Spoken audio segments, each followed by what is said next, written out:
Hi friends, welcome to our channel the Vedic college. और हम लोग पढ़ रहे हैं कंक्रीट टेक्नोलॉजी, और उसमें भी हम लोग देख रहे हैं स्पेसिफिकली जो टेस्ट्स ऑफ सीमेंट है ना। अभी तक हमने बहुत सारे टेस्ट पढ़ लिए, जैसे कि आपका standard consistency test, initial setting time, final setting time कैसे डिटरमाइन करते हैं। फिर आपका हमने पढ़ लिया कॉम्प्रेसिव स्ट्रेंथ टेस्ट कैसे हम डिटरमाइन करते हैं। आज हम लोग देखने वाले हैं आपका साउंडनेस टेस्ट। ठीक, ये इसका लास्ट टेस्ट है। इसके बाद हम लोग पढ़ेंगे एग्रीगेट्स के बारे में। हम्म, तो साउंडनेस टेस्ट है क्या और कैसे करते हैं, ये इस चैप्टर में हम लोग आज डिटेल में देखेंगे। अगर चैनल पे पहली बार आए हो तो प्लीज़ लाइक और सब्सक्राइब कर लो, और वीडियो पसंद आए तो अपने फ्रेंड्स के साथ भी शेयर कर लेना। ठीक, तो साउंडनेस टेस्ट होता क्या है, क्या चेक करते हैं हम साउंडनेस टेस्ट में। सबसे इंपॉर्टेंट क्वेश्चन तो सबसे पहले यही आता है। देखो, साउंडनेस साउंडनेस आपने पढ़ा था, साउंडनेस की डेफिनेशन ना, साउंडनेस ऑफ अ सीमेंट। देखो क्या होता है कि सीमेंट्स जो है ना, कई बार जब वो सेट कर जाता है ना, तो वो थोड़ा बहुत एक्सपेंशन करता है। बट ऐसा ना हो कि इतना ज़्यादा एक्सपेंड कर जाए कि स्ट्रक्चर को अफेक्ट कर जाए, है ना, क्रैक्स आ जाए, स्ट्रक्चर ज़्यादा दिन चल ही ना पाए, है ना। पता चला आज से 2 साल बाद एक्सपेंशन दिखाना चालू कर दिया जी, सीमेंट फटने लग गया, हाँ, दीवारों में तरेड़ आ गई पूरी। तो ऐसा कौन चाहेगा, कोई भी नहीं चाहेगा। तो हम चाहते हैं कि सीमेंट जो है हमारा वो बेस्ट क्वालिटी का हो, ताकि ऐसे फ्यूचर में चीज़ें नहीं दिखें। ठीक, तो अगर कोई ये वाला टेस्ट जो है, ये हमें हेल्प करता है कि हम डिटेक्ट कर सके कि क्या कोई चेंज आएगा कि नहीं आएगा सेटिंग के बाद सीमेंट का। ठीक, तो इससे हमें पता चल जाएगा। तो इसलिए ये वाला जो आपका टेस्ट है, ये बहुत इंपॉर्टेंट टेस्ट है। और इसके लिए हम कौन सा एपरेटस यूज करते हैं, ली चैटलियर एपरेटस। तो इसको ली चैटलियर टेस्ट भी बोलते हैं। ठीक, ली चैटलियर टेस्ट या साउंडनेस टेस्ट। साउंडनेस आपको समझ में आ गया होगा, है ना, कि एक्सपेंशन होता है सीमेंट में आफ्टर सेटिंग, और कितना एक्सपेंशन होगा, विद इन लिमिट एक्सपेंशन होगा कि ज़्यादा होगा, तो वो हम चेक करते हैं। ठीक है, वो साउंडनेस कहलाता है। अब सीमेंट साउंड है या अनसाउंड है कैसे पता चलेगा हमें। अगर अनकम्बाइंड लाइम हो और मैग्नीशिया फ्री मैग्नीशिया प्रेजेंट हो सीमेंट में, है ना, क्या अनकम्बाइंड लाइम और फ्री मैग्नीशिया सीमेंट में प्रेजेंट होगा, तो वो सीमेंट को हम क्या कहेंगे, अनसाउंड सीमेंट है ये। ठीक है, ऐसा सीमेंट क्या होता है, 100% एक्सपेंड करेगा। ठीक,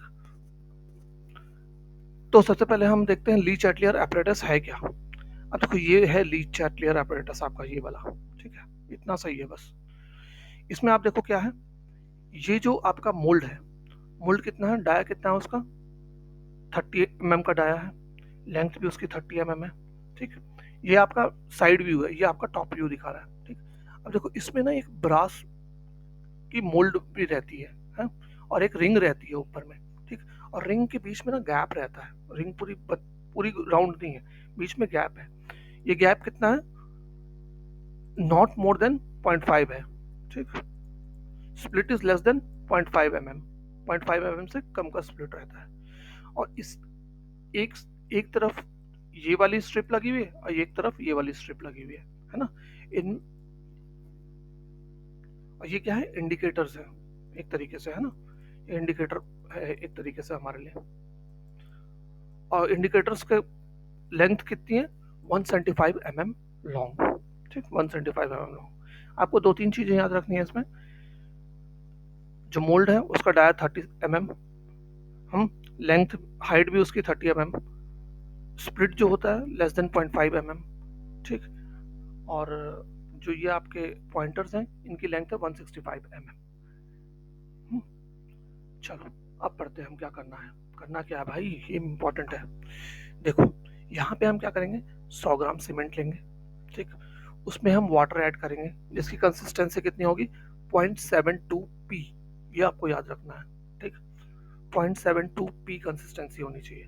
0.85 p कंसिस्टेंसी किसकी थी, जब हम इनिशियल और फाइनल सेटिंग टाइम निकाल रहे थे, है ना, तब हम पानी की कंसिस्टेंसी कितनी लेते हैं, 0.85 p।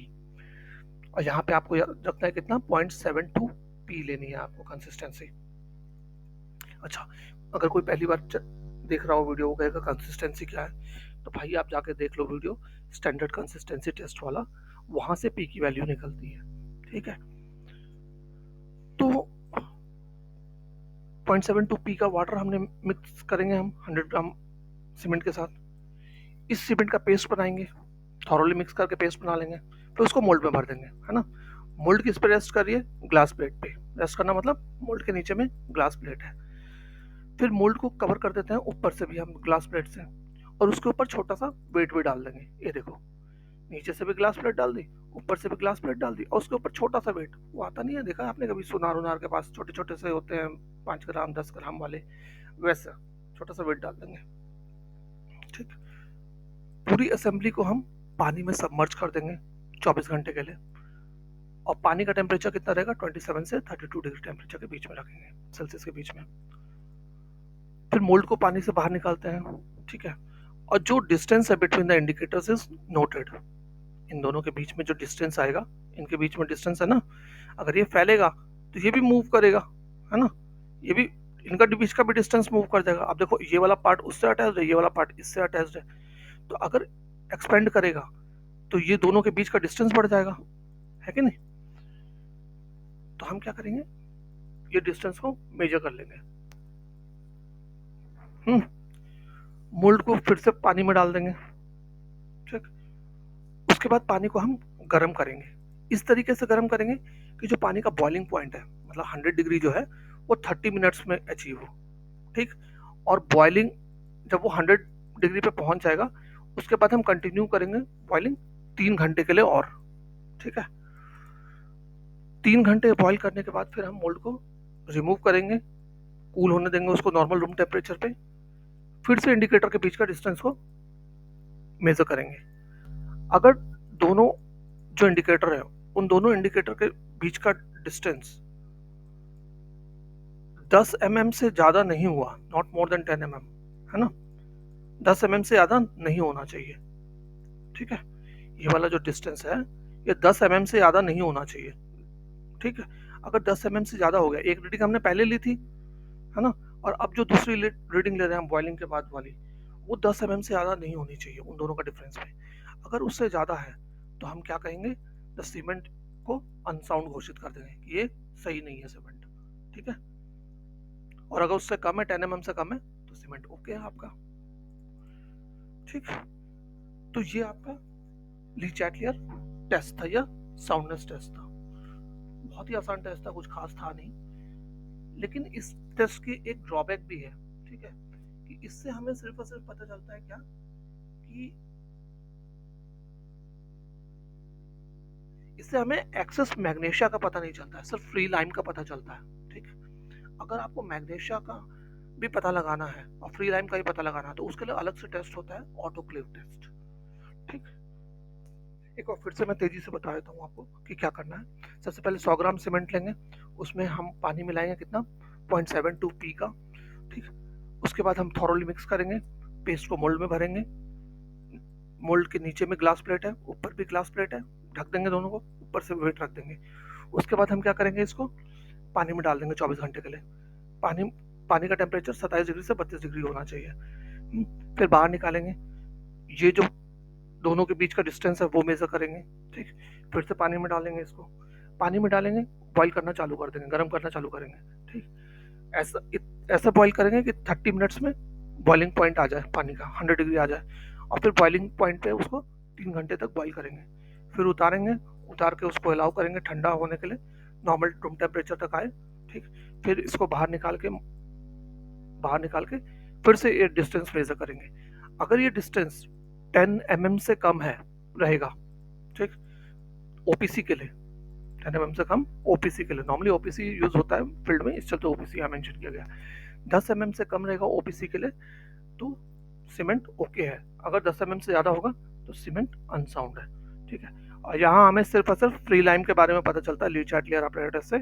ठीक है, मैग्नीशिया का कारण अगर एक्सपेंशन हो रहा है तो वो हमें यहाँ पे पता नहीं चलेगा, उसके लिए हमें ऑटोक्लेव टेस्ट करना पड़ेगा। ठीक, तो होप आपको समझ आ गया हो, कोई डाउट नहीं हो।